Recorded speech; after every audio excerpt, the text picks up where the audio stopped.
Alhamdulillah wa salatu wa salamu ala rasulillah wa ala alihi wa sahaba. Premier point, commentaire donc du premier point de ces 6 points de la biographie du messager d'Allah sallallahu alayhi wa sallam. Ce premier point rappelle que l'invitation au respect de l'unicité d'Allah en lui consacrant le culte constitue la première étape du prêche de tous les messagers. Il s'agit de poser les fondations de l'édifice de la religion sans précipitation. Si les fondations sont solides, toute la bâtisse le sera par la suite. L'auteur dit « L'histoire du début de la révélation sur le messager d'Allah, à lui les éloges et le salut. On peut y lire que les premiers versets par lesquels il fut envoyé furent « Ô toi le revêtu d'un manteau, lève-toi et avertis » jusqu'au verset « Et pour ton Seigneur endure ». Donc versets 1 à 7 de la sourate 74. Tout d'abord, disons qu'il y a une différence à faire entre le prophète et le messager, an-nabiyyu war-rasul, comme cela ressort notamment du verset suivant, verset 52 de la sourate 22. Nous n'avons envoyé avant toi aucun messager, ni aucun prophète qui, en récitant leurs versets révélés, n'ait eu sa récitation perturbée par Satan. Donc ici, Allah Azza wa Jal dit messager, prophète. Il fait la distinction entre les deux. وَمَا أَرْسَلْنَا مِنْ قَبْلِكَ مِنْ رَسُولٍ وَلَا نَبِيٍّ إِلَّا إِذَا تَمَنَّى أَلْقَى الشَّيْطَانُ فِي أُمْنِيَّتِهِ. Nous n'avons envoyé avant toi aucun messager, ni aucun prophète qui, en récitant leurs versets révélés, n'ait eu sa récitation perturbée par Satan. Les ulama ont divergé sur la distinction à faire entre les deux, et l'avis que nous retenons ici est le suivant. Le prophète est envoyé, certes, mais sans une loi nouvelle, sans un livre nouveau révélé. Et donc, il n'est envoyé que dans le seul but de revivifier la religion de son peuple, un peuple qui suit les traces d'un messager. Quant au messager, lui, il est gratifié d'un livre, d'une législation différente de la législation antérieure. Ou bien il est envoyé à un peuple contestataire qui lui fait opposition. Donc ici, il y a plusieurs choses. Le prophète est envoyé, il reçoit une révélation, mais on ne lui révèle pas un livre nouveau ou une loi nouvelle. Donc il ne fait que revivifier la loi qui était en vigueur au sein de son peuple. Un peuple qui suit donc un messager d'antan. Quant au messager, lui, effectivement, il reçoit une loi, il reçoit un livre, et autre point important, son peuple lui fait opposition.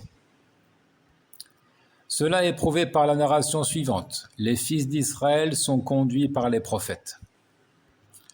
Ainsi que la narration, les ulamas sont les héritiers des prophètes.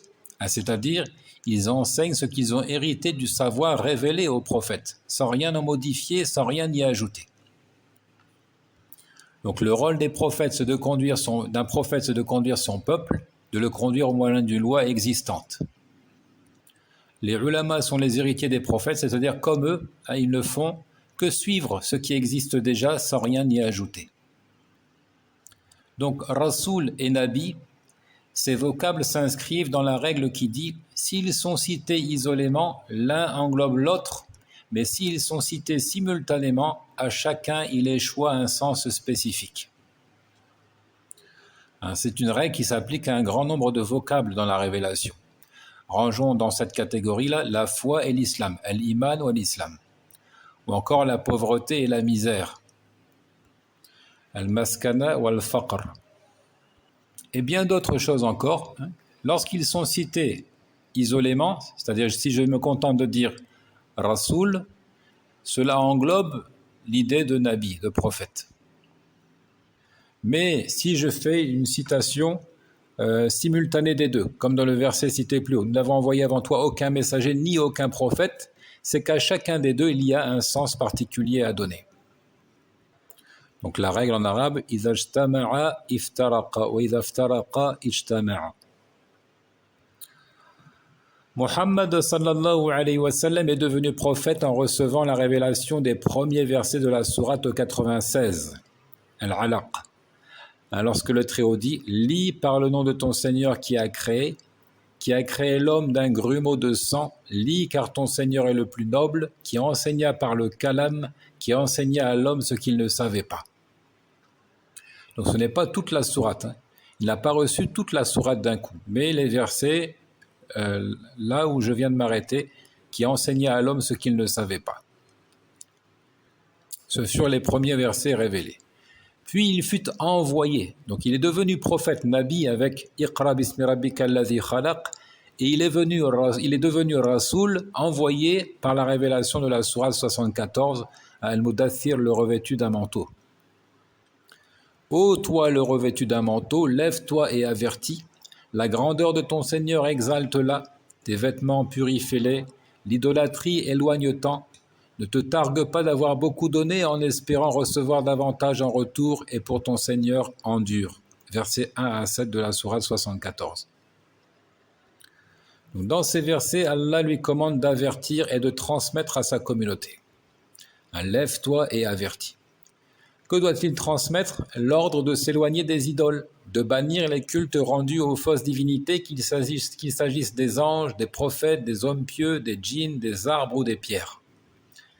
Pour ce faire, la patience est requise, comme le souligna Waraqat ibn Nawfal, en comprenant que Muhammad était effectivement un prophète. Il lui a dit « Si seulement je pouvais encore avoir de la force, si seulement je pouvais être vivant à l'instant où ton peuple t'expulsera. » Et le prophète rétorqua « M'expulseront-ils » Il dit « Oui, pas un homme n'est venu avec l'équivalent de ce que tu amènes sans être pris en inimitié, sans être la cible de son propre peuple. » Donc effectivement, l'endurance, la patience est requise pour quiconque s'emploie à appeler au pur monothéisme. Quelle était la religion des Arabes de la péninsule au moment où le prophète Muhammad sallallahu alayhi wa sallam fut envoyé à eux? L'auteur nous explique ici en ces termes: tu dois comprendre que les idolâtres commettaient beaucoup de choses qu'ils savaient être de l'injustice et de l'oppression, comme l'adultère et le vol, mais ils faisaient aussi beaucoup d'actes d'adoration pour se rapprocher d'Allah, comme le grand pèlerinage, al-Hajj, la Umrah ou la petite visite des lieux saints, la charité et la bonté envers les pauvres et d'autres choses encore. Donc les idolâtres arabes posaient un certain nombre d'actes d'adoration, d'actes cultuels. Mais la plus méritoire de ces adorations dans leur entendement était d'associer à Allah. C'était la plus digne façon de se rapprocher d'Allah selon eux, comme Allah le dit à leur sujet, verset 3 de la sourate 39. Nous ne les adorons que pour qu'ils nous rapprochent davantage d'Allah. Et ils disent ceux-là sont nos intercesseurs auprès d'Allah. Verset 18 de la sourate 10. Et il dit encore فَرِيقًا هَدَى وَفَرِيقًا حَقَّ عَلَيْهِمُ الضَّلَالَةُ إِنَّهُمُ اتَّخَذُوا الشَّيَاطِينَ أَوْلِيَاءَ مِن دُونِ اللَّهِ وَيَحْسَبُونَ أَنَّهُمْ مُهْتَدُونَ. Ils guident une partie tandis qu'une autre partie a mérité l'égarement parce qu'ils ont pris au lieu d'Allah les diables pour alliés et ils pensent qu'ils sont bien guidés. Fin ici des propos du cher Muhammad ibn Abdul Wahhab. Donc nous disons, les polythéistes arabes adoraient Allah. Il faut bien comprendre ça. Les polythéistes arabes adoraient Allah. Ils croyaient en lui. Ils cherchaient à gagner sa proximité au moyen d'actes d'obéissance. Alors, on a l'impression qu'on donne la définition des musulmans. Ils s'en tenaient aux vestiges de la religion léguée par Abraham et son fils Ismaïl. À eux le salut et la paix. Malheureusement, ils ont égaré les véritables enseignements et les rites étaient alors entachés d'innovation. À l'exemple de la circumambulation autour de la Kaaba, nue et en frappant des mains, comme Allah Azza wa Jal le dit, verset 35 de la sourate 8. Ainsi, leurs prières près de la maison sacrée n'étaient que sifflements et battements de mains. Goûtez donc le supplice pour votre mécréance. Donc, faisait-il le tawaf, la circumambulation autour de la maison sacrée? La réponse est oui. Le faisait-il correctement? La réponse est non. Elle n'était que sifflements et applaudissements. Et en plus, ils étaient dénudés pour faire cette adoration. Goûtez donc le supplice pour votre mécréance, dit Allah. Mais ce n'était pas le pire. Le pire, c'est qu'ils désignaient des émules à Allah et n'étaient pas sincères dans leur culte. Cette dévotion ne leur a donc point profité. Cette dévotion ne leur a donc point profité à cause de leur désignation d'associer à Allah, shirk. L'unicité d'Allah, tawhid, est nécessaire pour que le restant des œuvres soit agréé. Allah dit dans ce sens, verset 12 de la sourate 40.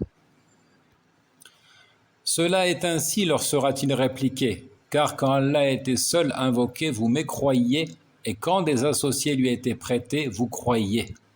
Le jugement revient alors à Allah le Très-Haut, le Très-Grand.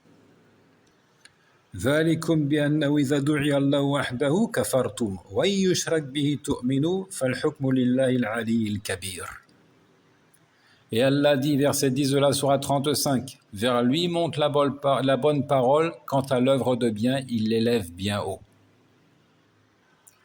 إِلَيْهِ يَصْعَدُ الْكَلِمُ الطَّيِّبُ وَالْعَمَلُ الصَّالِحُ يَرْفَعُ. Vers lui monte la bonne parole, quant à l'œuvre de bien, il l'élève bien haut. Quel est le rapport avec ce que nous disons ici? L'œuvre pieuse n'est élevée que si elle est accompagnée de la bonne parole. Et la bonne parole n'est autre que la ilaha illallah. Pas de divinité digne d'adoration sauf Allah. Donc l'œuvre de piété n'est agréée d'Allah qu'avec le respect de son unicité. Le Très-Haut dit encore, verset 54 de la sourate 9. Rien n'empêche pourtant que leurs dépenses soient acceptées, sinon qu'ils ont mécru en Allah et en son messager, ne se présentent à la prière qu'en feignant et ne dépensent que malgré eux.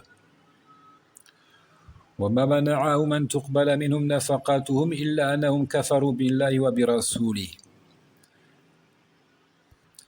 Et il dit, verset 65 de la sourate 39, « Il t'a été révélé de même qu'à ceux qui vécurent avant toi, si tu prêtes des associés à Allah, nulles seront tes œuvres et tu seras du nombre des perdants. » وَلَقَدْ أُوحِيَ إِلَيْكَ وَإِلَى الَّذِينَ مِنْ قَبْلِكَ لَئِنْ أَشْرَكْتَ لَيَحْبَطَنَّ عَمَلُكَ وَلَتَكُونَنَّ مِنَ الْخَاسِرِينَ.